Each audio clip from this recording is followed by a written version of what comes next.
Hey guys, what's up?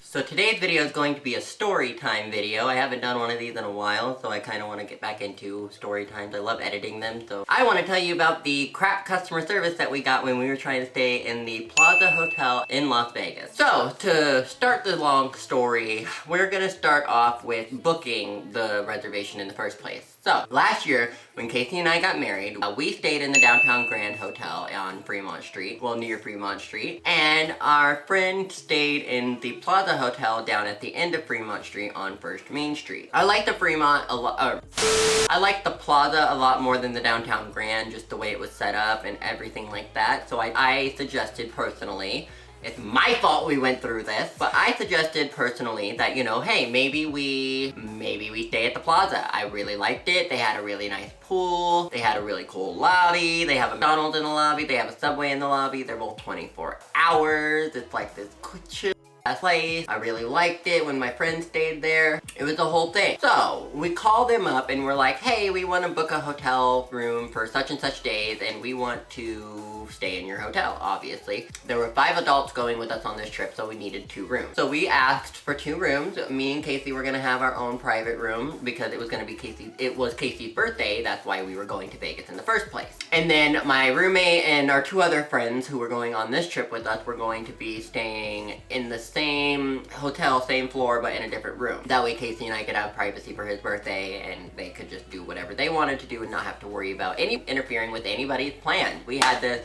grade A, fantastic plan that we were gonna stay in this hotel and we were going to and live it up. Well, comes the day where we need to actually fly to Las Vegas. Okay, so I live in Iowa, not a lot of airports here, not a lot of air travel, not a lot of anything. So we go to the Des Moines International Airport and that's where we're flying to Minneapolis Airport to have our flight from Minneapolis to Vegas. So our flight out of Iowa was just fine, dandy, everything was good. When we landed in Minneapolis, before we landed in Minneapolis, I found out that our flight was gonna be delayed 3 hours. And so with being delayed 3 hours, we had to sit in the airport, wait for it to end, and finally found out the reason why our flight was delayed is because there was bad weather on the East Coast. Our flight was coming from New York, and then it shifted to a plane coming from Boston. Not sure what happened, however, something happened and a plane came and picked us up. We got on the plane, we had our,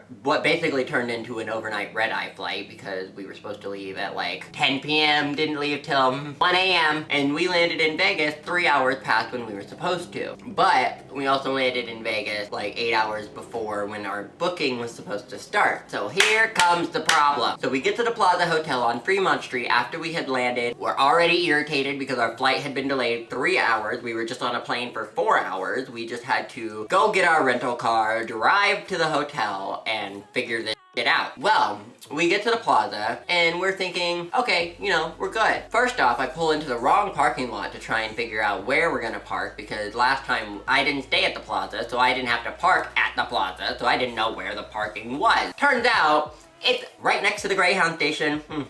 Anyway, and that's not to be like offensive about people who ride Greyhounds or anything like that, but like people in Las Vegas riding Greyhounds can be a little sketch. We get into the parking garage and we find out how we need to get to the lobby. By this point, it's like almost 4 o'clock in the morning. And once we get into the lobby, we walk up to the desk and we're like, okay, we're probably gonna have to pay for an extra night because we're here so early, but that's okay. We just wanna get into a room, put our luggage down, relax for a second, and everything will be good. So, we get to the lobby desk and we find this lovely associate named Murphy. Well, this Murphy girl did not want to help us, did not want to establish any sort of rapport with us in any kind of way.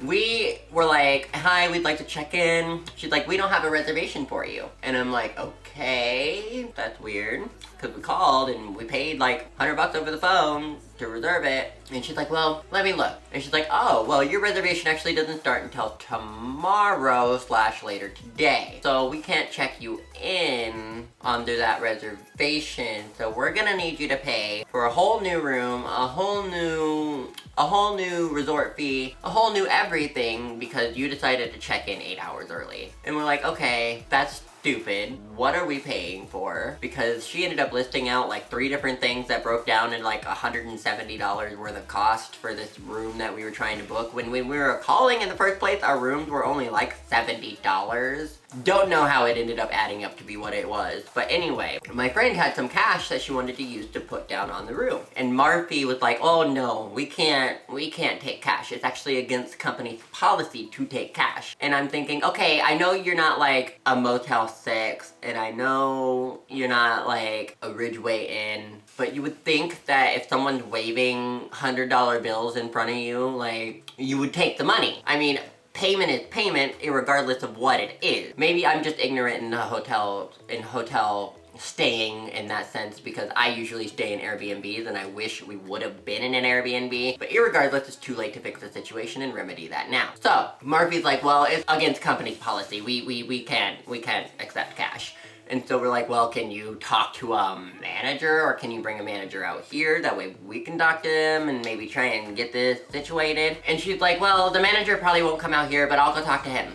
So she goes around this wall. Lord knows if she actually even went to go talk to any manager, because it was 5 o'clock in the morning. You probably wouldn't even think there would be a manager there if you're being this kind of standoffish with your guests who are trying to check into a fucking room. And so she comes back from around the corner and she's like, I'm so sorry.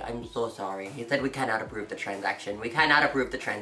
And so I end up putting the room on my card. I'm like, what the ever, we'll just get the room, I'll put it on my card. I swiped it, we were done, I signed, we were over, we got the room keys, we went into the hotel room, and it was all good. And so we're thinking, okay, maybe when 2 o'clock rolls around, we can try and go downstairs, we can try and check into this second room that we do have reserved, cancel the first reservation since we're already in a room, and just get the second room and try and adjust the reservation to get it to the same floor, or whatever the situation might be. Well, when we go downstairs to go to the lobby after like 2 o'clock p.m. when we were trying to go get this whole situation figured out, we go down to the lobby, and Marfie wasn't the one that helped us, but she was right next to the person who was helping us. That's important. As soon as we get down to the lobby desk, Marfie gives us like the kind of side-eye look, and it's like, boo, I don't like you either, go on somewhere. And so we were working with a different associate, and she's like, well, I see that you guys have a reservation that you checked into last night, but it's not the same reservation that you have booked over the phone. And we're like, no, because you wouldn't let us into the other room without paying another $170 on top of the $170 I had to pay. On top of the $100 we've already paid over the phone to book the reservation in the first place. So no, I didn't get the other room because you wouldn't let me without overcharging me again. We're like, ultimately, after arguing with Marfie and arguing with this other girl, them going around the wall to talk to this manager that probably doesn't even exist, like the fucking Wizard of Oz, we get irritated and we're just like, you know what? Cut it. Cancel the second reservation. We're just gonna stay in the room that we've got right now. We're making it work. We made it work last night. We're only here one more night. You know what? Fuck you. Fuck this. We're done. Just keep the same reservation and we're good. Scot-free. We're done. And she's like, well, I actually have to go get the manager to cancel the reservation, so just give me 1 minute. Goes around the fucking wall again and comes back out with the manager this time. And he acts like he's doing us some kind of favor by refunding us apparently the $40 hold fee on the reservation that we had made, which is what we ended up actually paying over the phone, was a reservation hold fee for like $40 or $45 for each room. He acted like he was doing a favor by returning the $45. He even said, well, we usually don't return the money, but I'll waive that for you this time. I'll make sure I give you the refund. And it's like, thanks, you better. And so after we're done dealing with the front lobby desk, I'm just over it. I'm done dealing with these people. And you think, you know, that would be the end of it, you know, right? Well, wrong. So one of the nights we were staying in the hotel, all of us got a little hungry in the middle of the night. So I went down to the 24-hour McDonald's that is in our lobby. And my friend Abby was coming down to the lobby with me because she was just gonna accompany me, because I didn't really necessarily, I mean, I knew I was in a hotel and I knew that I'd be decently safe, but like, you really don't know what's happening nowadays, so I didn't want to be by myself, so I had my friend come with me. Well, she stopped at the desk, and unfortunately Marfie was working there. And while she was at the desk for the lobby, she asked if they could send up some extra pillows and some extra blankets, that way we could sleep a bit more comfortably. And they're like, oh yeah, we'll send them right up, no problem. We've got you. We got you. Well, they didn't. Until up to the point that we checked out, those pillows and blankets had not been brought up to our room. They are pieces of trash. That hotel is a piece of trash. It is the worst. The customer service in there is the worst. I will never stay there again. And please, if you're thinking about staying at the Plaza on Fremont Street, don't do it. Save yourself some money. Go to the downtown Grand. Stay at the Golden Nugget. Do something else other than the Plaza, because they will only want to take your money, and that's all they want to do. That's all they'll want to do, and that's all they will do. And so I think aesthetically the Plaza is a nice hotel to look at and be in if you're not staying there. But if you're staying there, that's when you should not do it. Just avoid the Plaza. The customer service is terrible. They're kind of expensive for a hotel on Fremont Street. Like I said, just stay with the Golden Nugget. Stay with any of those other places. Just do not go to the Plaza. It will be saving you a headache, and you'll thank me. Alright, so that was my story time on the horrible time that we had at the Plaza Hotel when we stayed in Las Vegas this year. So I do hope you guys did like this video. Please make sure to leave a like down below if you did like it. Make sure to subscribe for more from me, and turn on those notifications so you know every time that I upload, and I will see you guys in my next video. Bye guys!